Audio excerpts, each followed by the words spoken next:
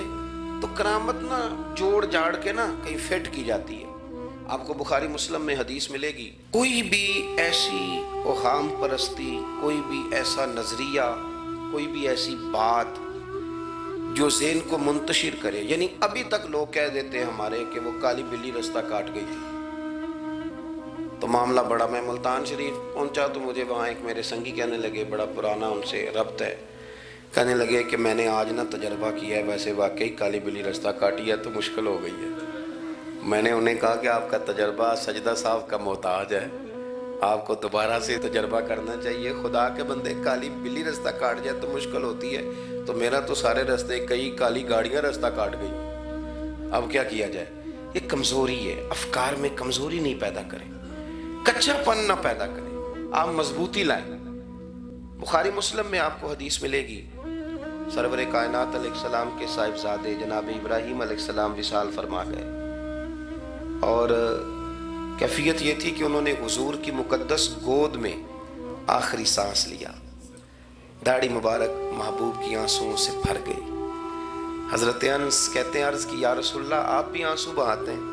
فرمایا میرا بیٹا گیا ہے تو آنسو نکل آئے ہیں، ورنہ میری زبان پہ وہی جاری ہے جس سے میرا رب راضی ہوتا ہے۔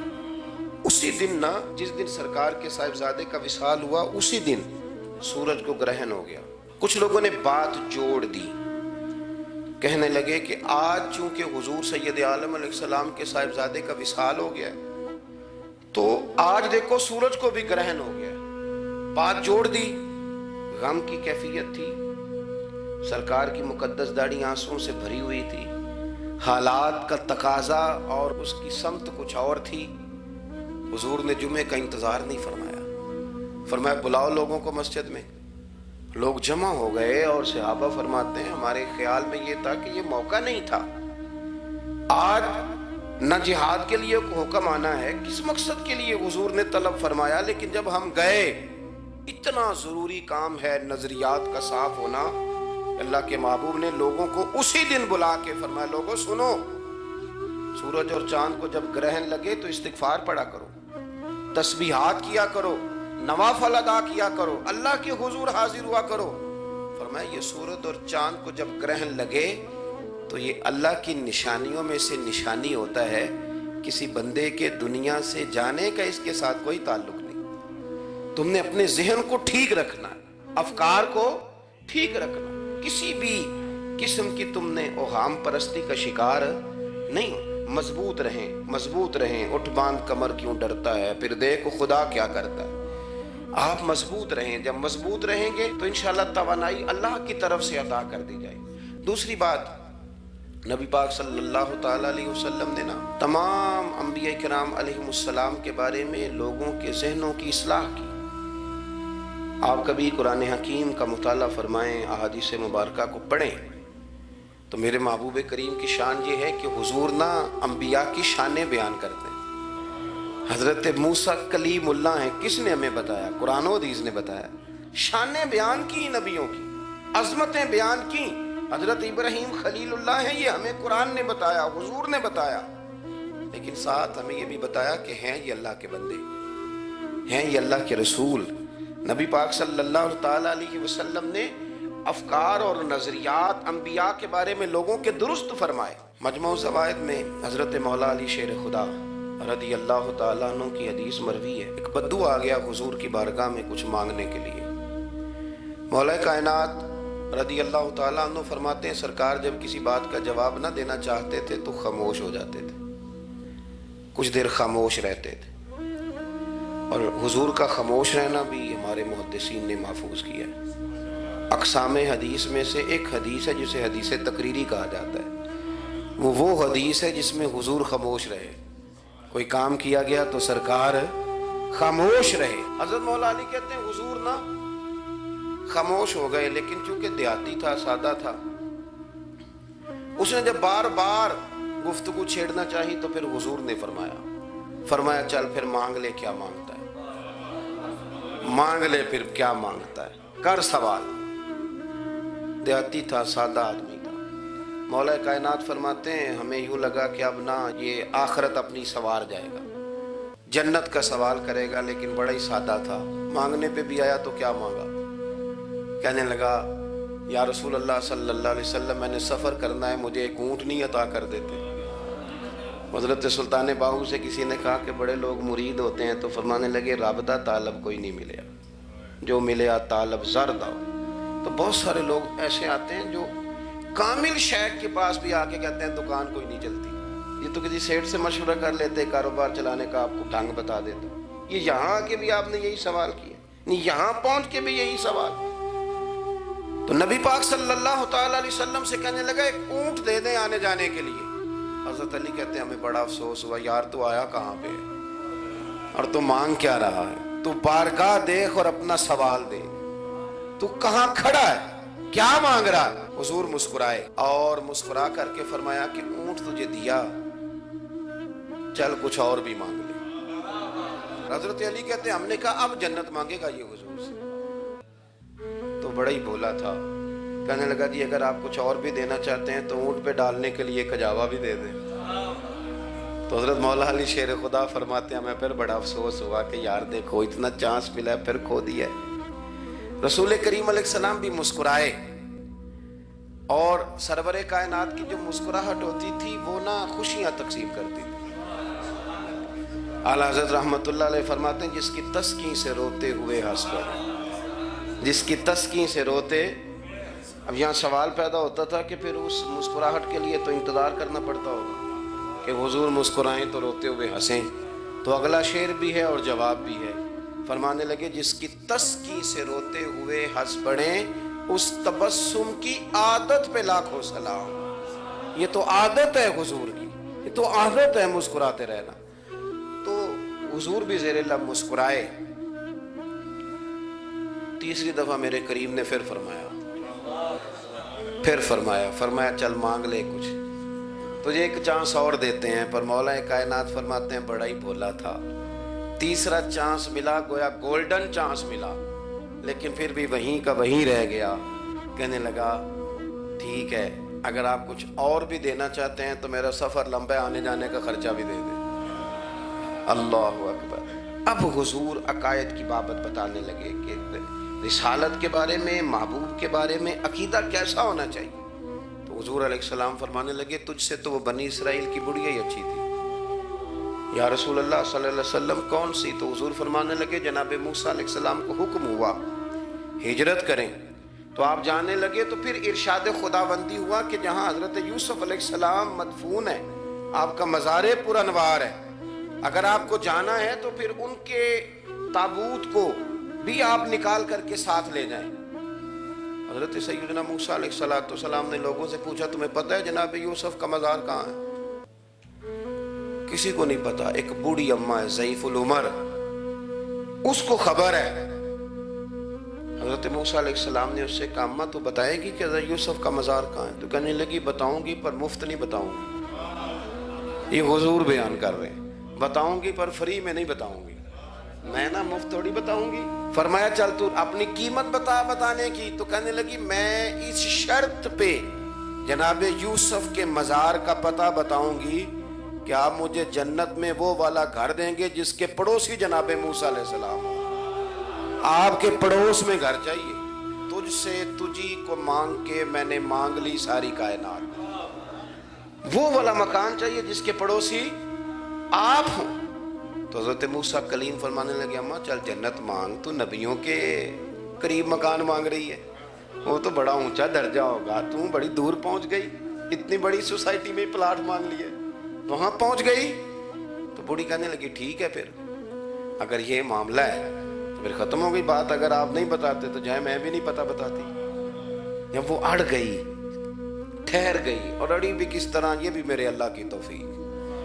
میری طلب بھی تو تیرے کرم کا صدقہ ہے, میری طلب بھی تو تیرے کرم کا صدقہ ہے. یہ پاؤں اٹھتے نہیں بلکہ یہ اٹھائے جاتے ہیں. تو وہ کہنے لگی میں نہیں پھر بتاتی, آپ کسی اور سے پوچھ لیں. جناب موسیٰ خاموش ہوئے تو ارشاد خدا بندی ہوا, کلیم اپنے پڑوس میں مکان دینے کا وعدہ آپ کر لیں اور مکان انہیں میں عطا کر دوں گا. تو حضور سید عالم صلی اللہ تعالی علیہ وسلم نے اس بدو کی موجودگی میں تربیت فرمائی صحابہ کی. یہ چیزیں بھی حضور نے عطا فرمائی. لیکن جب تمہیں کہا جائے مانگو تو پھر یہ کریم رسول کا دروازہ ہے. مانگیں گے مانگے جائیں گے اور منہ مانگی پائیں گے.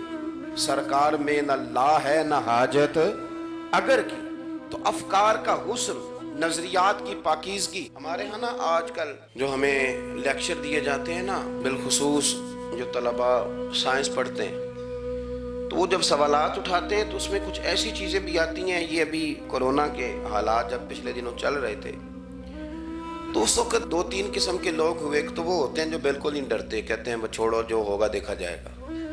اور ایک وہ ہوتے ہیں جو اتنا ڈرتے ہیں کہ بیچارے اپنے سائے سے بھی ڈرنے لگ جاتے ہیں. تو یہ دونوں باتیں جو ہیں یہ درست نہیں ہیں. درست کیا ہے کہ آپ احتیاط بھی کریں گے پر بھروسہ اپنے رب کریم کی ذات پر کریں گے, بھروسہ اللہ.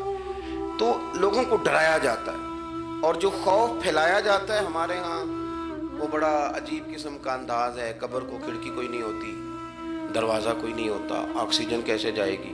یا آپ کبھی ٹویٹر پر مختلف بڑے لوگوں کے پیغامات دیکھیں تو موت کے بارے میں جب وہ چیزیں شیئر کرتے ہیں تو عجیب سا رنگ اس کا محسوس ہوتا ہے کہ اللہ جانے یہ بیچارہ کہاں کھڑا ہو گیا ہے. اور خوف, اور لوگ اس کا ذہن بنا کے ڈرتے ہیں. ڈرنا چاہیے, ضرور ڈرنا چاہیے, لیکن ایک بات یاد رکھیں, حضرت مولا علی فرمایا کرتے تھے کہ ڈرنا تو اپنے اعمال سے چاہیے اور ان کو درست کرنا چاہیے. ڈرنا تو اس چیز سے چاہیے کہ کیا ہم نے وہ راستہ اختیار کیا ہے جو قبر کو بالکل تنگ کر دے گا, جو جہنم کے گڑھوں میں سے گڑھا بنا دے گا. اگر وہ راستہ ہے اور اس پر آپ چلے ہوئے ہیں, آپ سخت ہو گئے ہیں, آپ نے سوچنا چھوڑ دیا ہے, آپ نے حقوق العباد کے معاملے کو ترک کر دیا ہے, آپ اپنی طبیعت کے لحاظ سے لوگوں کو ستانا مشغلہ بنا بیٹھے, آپ حلال حرام کی تمیز چھوڑ گئے, نگاہوں کی صفائی سے لے کر رزق حلال کو پیٹ میں لے جانے تک اگر غیر محتاط ہو گئے تو پھر تو خوف کھائیں. لیکن یہاں ان نظریات کی بابت جو حضور نے ہماری تربیت فرمائی, تو حضور نے ہمیں یہ نہیں فرمایا کہ میرا مومن ہو تو تم اسے کھڈے میں چھوڑ آؤ گے, ہو زندگی تقوی اور محتاط رہ کر گزارنے والا اور تم اسے کھڈے میں چھوڑ آؤ, یہ نہیں ہے. بلکہ فرمایا جو میرے مومن کی قبر ہوتی ہے روضۃ من ریاض الجنہ, وہ تم اسے نا کھڈے میں نہیں چھوڑ کے آئے, باغ میں چھوڑ کے آئے ہو. آپ باغ کا تصور کریں پھر قبر کو سوچیں. نہیں, باغ میں چھوڑ کے, اور باغ بھی معمولی نہیں, جنت کے باغوں میں سے باغ, جنت کی کیاریوں میں سے روضۃ من ریاض الجنہ. اب ذرا اس اینگل سے آپ اپنی قبر کو سوچیں, اس رویے کے ساتھ کہ اگر قبر آپ کی جنت کا باغ ہے تو باغ میں جاتے بندہ ڈرتا تو نہیں. اور باغ اتنا حسین ہے کہ جس میں پہلی آنکھ کھلے گی تو پہلی نظر اٹھے گی تو مدینے والے محبوب کا چہرہ نور نظر آئے گا. اتنا شاندار باغ, آپ اس کی رعنائی, اس کا حسن اور اس کی خوشبو کو ملاحظہ فرمائیں. تو حضور نے نا ہماری تربیت فرمائی. میں اکثر کہا کرتا ہوں آپ سے کہ انسان 10-15 سال کے بعد پردیس سے واپس لوٹے اور ماں اگر موجود ہو نا گھر میں, اتنا تگڑا استقبال کرتی ہے کہ مزہ آ جاتا ہے. اس کا بس نہیں چلتا, مکان بھی نہیں بنا دے, فلانی چیز بھی نہیں لے آؤ, میرا پتر آ رہا ہے, فلانی بھی. تو سالوں بعد بندہ گھر لوٹے تو ماں اتنا استقبال نہیں کرتی جتنا قبر میں اللہ کی رحمت بندے کا استقبال کرتے. اس لیے جب یہ سوچ بن گئی تھی نا صحابہ کی حصول جنت کی, تو پھر ان کو لگاؤ ہو گیا تھا، پھر دنیا کی زندگی، جاہ و جلال، مال و دولت اتنا زیادہ وقت نہیں رکھتا تھا ان کی نظر میں۔ پھر وہ سمجھ گئے تھے اس بات کو کہ کن فی الدنیا کانک غریب و عابر سبیل، سمجھ گئے تھے کہ یہ مسافر ہیں ہم یہاں۔ اور وہ پھر اتنا زیادہ اپنے ذہن پہ چیزوں کو سوار نہیں کرتے تھے، محسوس کرتے تھے کہ اتنی زندگی ان کی ہے، اتنی زندگی ان کی گزر گئی ہے، محسوس کرتے تھے۔ اور اس پر پھر وہ جو فوکس کرتے تھے وہ آخرت کے لیے کرتے تھے۔ ایک خاتون حضور کی بارگاہ میں حاضر ہوئی، یہ بھی سیاستہ میں آپ کو روایت ملے گی، بہت ساری کتابوں میں ہے لیکن اس کی اصل آپ کو بخاری شریف میں ملے گی۔ حضرت ابو ہریرہ رضی اللہ تعالیٰ عنہ فرماتے ہیں کہ خاتون آئی تو اس نے آ کر نا بڑے درد کے ساتھ حضور کی بارگاہ میں استغاثہ پیش کیا، عرض کرنے لگی یا رسول اللہ صلی اللہ علیہ وسلم، میں نا مرگی کی مریض ہوں، بڑی تکلیف میں ہوں۔ یہ جو مرگی کا مرض ہوتا ہے یہ اعصابی بھی ہے، جسمانی بھی ہے، ذہن کو کنٹرول کرتا ہے، اور انسان جسمانی طور پر بھی بالکل اس وقت جب دورہ ہوتا ہے مفلوج ہو جاتا ہے، ذہنی طور پر بھی خوشی غمی آنا جانا دشوار ہو جاتا ہے انسان کے لیے۔ تو وہ خاتون عرض کرتی ہے یا رسول اللہ صلی اللہ علیہ وسلم، مجھے مرگی ہے، کریم آپ دعا فرمائیں، رب مجھے شفا عطا کر دے۔ حضور دعا فرما دیا کرتے، اللہ تعالیٰ نے میرے محبوب کے وجود کو شفا بنایا، لعاب دہن مولا علی کی آنکھوں پہ لگائیں تو رب کریم فوراً شفا عطا فرمائے۔ لیکن حضور نا تربیت جب کرتے نا، تربیت لوگوں کے بیچ، تو پھر نظریات کو، عقائد کو، افکار کو حضور غسل دیتے، وضو کراتے۔ یہاں بھی سرکار نے صحابہ کے بیچ اس خاتون سے گفتگو فرمائی اور حضور فرمانے لگے اگر تو کہے تو میں دعا کرتا ہوں رب تجھے شفا دے دے گا۔ حضور فرمانے لگے اگر تو کہے میں دعا کرتا ہوں اللہ شفا دے گا، اور فرمایا اگر تو کرے صبر تو میرا وعدہ ہے رب بغیر حساب کتاب جنت عطا کرے گا۔ اب یہ سوچ ہے، یعنی ہمیں جب چانس ملتا ہے دنیا اور آخرت میں چیزوں کو عکس کرنے کا تو آپ نظر دوڑا لیں دائیں بائیں کہ لوگوں نے توجہات کہاں اپنی مرکوز کی ہوئی۔ حضور نے فرمایا اگر تو کہے تو رب کریم ہے، وہ شفا دے گا، میں دعا کروں گا، اور اگر تو صبر کرے، مانا کیا کہ اگر تو مرگی کے ساتھ ہی گزارا کرے، اس کے ساتھ ہی وقت بتائے تو پھر رب تجھے جنت دے گا۔ یہ سمجھ لیں بات، اس پر غور کریں۔